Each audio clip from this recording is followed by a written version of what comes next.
Hi people, my name is Lulame and I'm very excited to be starting a video series on an old classic book called The Master Key System, written by Charles F. Hannell way back in 1912. So it's a 24-week course on basically how to become the master of your life, which sounds very dramatic, but how exciting. And why not attempt in 2021 to live your best life? All right, so this is a book that I have been aware of since 2007. I never actually, I've had the book since 2007, but I never read the book from cover to cover the way that it was intended. I would always read a few chapters, get inspired, and then just kind of trail off. But last year, in 2020, when the world came to a grinding halt, thanks to coronavirus, I decided to give it a crack. I was in lockdown, I was bored, I felt like I had watched all of Netflix, and you know, Tiger King wasn't doing much for my life. So actually, look, I got a lot of entertainment out of that show, but it wasn't adding value to my life in a meaningful way. So I decided to use this extra time that we all had to do a little bit of reading. And I had never really given it such a good shot. So I took it very seriously. I really attempted to read the book as it was intended, week to week, and doing the exercises. And yeah, I noticed some changes, some positive changes in my life. And I suspected that they were because of the way I was seeing the world was slowly changing. And so my intention for doing this video series is to reinforce all the things that I've read from the book, and I will keep reinforcing it to try and get it to sink in my subconscious, and at the same time also connect with like-minded people and have some really good discussions with folks who might have read the book, if you've read the book, or if you're thinking of reading the book, or if you're a bit like me and you've dipped your toe in the book and you'd like to give it fair dink and go, as we like to say here in Oz, then yeah, it's just a little video series to keep me on track. And also I think that the act of writing all my notes down with the intention to share with you guys really again reinforces all that learning and lets it sink into the subconscious mind. So what I'll be doing is I'll be giving you guys just dot points of what I got out of that week, and sometimes I'll actually read an actual summary from the book itself, and if I've got any extra things to add, I'll add them, and then we can all do the activities during the week and catch up once a week. So I know today's Wednesday, but my intention is to be doing it once a week every Monday. So as of next week, I'll be doing it every Monday. All right, so I will just give you a quick summary, and if you see me looking down, it's because I'm looking at my notebook. Y'all like my blinged out notebook? I like it. It's my manifestation book. All right, so I'll read down the dot points and yeah, give you guys the exercise and then let you get on your merry way with your life. All right, so with your magnificent life that you're going to be living. So the first point is the external world is a reflection of the internal world. All possession is based on your consciousness. As an individual, you are connected to the objective world through the objective mind or the conscious mind. So your conscious mind connects you to the objective world or reality, what we see and touch and feel and all that. And the brain is the organ for this objective mind. Next point, you are connected to the universal mind. Doesn't that seem exciting? That you're connected to the universal mind? Okay, you are connected to the universal mind, which is the infinite. Okay, you're connected to the infinite through the subconscious mind, and the organ for the subconscious mind is our solar plexus.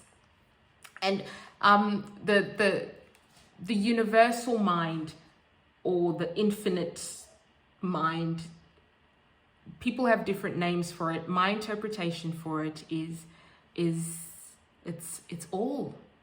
It's the divine, it's God, it's, you know, it's everything. It's everything that we don't understand and can't see and touch. And yeah, so the subconscious mind is the realm of the things that are very difficult to measure. Love and excitement. It's the feeling world, from my understanding. And I'm interested to hear your guys' perspective on this, if you have a different take. All right. So the universal mind is the principle of every atom in existence. I just love the dramaticness of this book as well. And also, just fair warning, the book was written in 1912, so it's going to have some super old-timey language. Okay. All right. Be prepared for that. But it's not long chapters, so you can read once a week and get through it. But give yourself some time. Our ability to think is the ability to act upon the universal and bring it into manifestation. All right. Every thought is a cause, and every condition is an effect. So if you want to change your results, change the cause. AKA change the thoughts.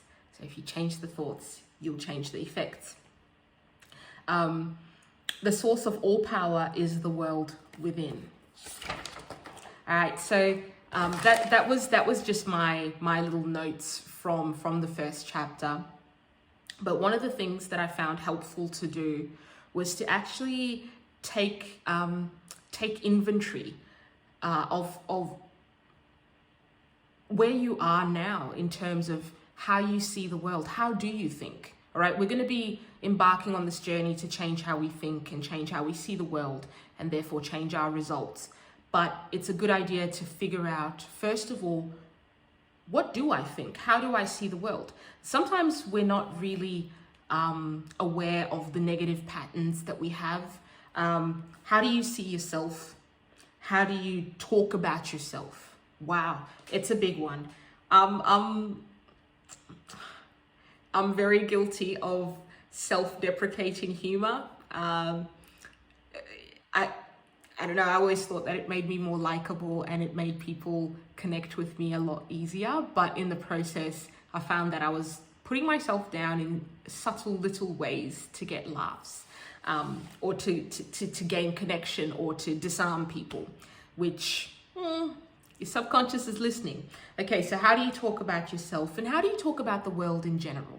Because how you talk about it, how you think about it, is how you see it. And we're all taught, we want to change what we see. So initially we have to change the way we talk about things. All right, and that was my little addition to the notes from the reading. Now the exercise for the week, very simple.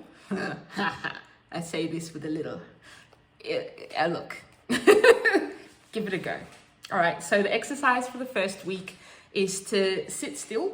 So they say sit upright, don't slouch, don't be lax, don't sleep. Sit still on a chair with your back nice and straight, but not rigid. In a relaxed state, but yeah, not slumped or slack. And just sit still for 15 minutes. That's all you have to do. Sit still for 15 minutes. Sit absolutely still. And the intention for this is to gain mastery over your body, or to gain a little bit more control over your body. If we're the mind is next level, okay? The very beginning is to be able to direct your body. Now, I found that my body twitched a bit. I got like random itches. My body was doing all kinds of weird and wonderful things whilst I was trying to do this. Resist the temptation to scratch or move around really sit still. 15 to 30 minutes is all, once a day for a week. And I like to write notes about what's happening throughout the week. If I notice things, does the quality of your day change from just sitting still for 15 minutes in the morning each day? All right, so guys, thank you so much for giving me your time and sharing this about to be 11 minutes with me. I hope you have a wonderful week. Do good things. I haven't figured out how to end this video nicely, so yeah, do good things. Be kind to yourself and take care. Bye.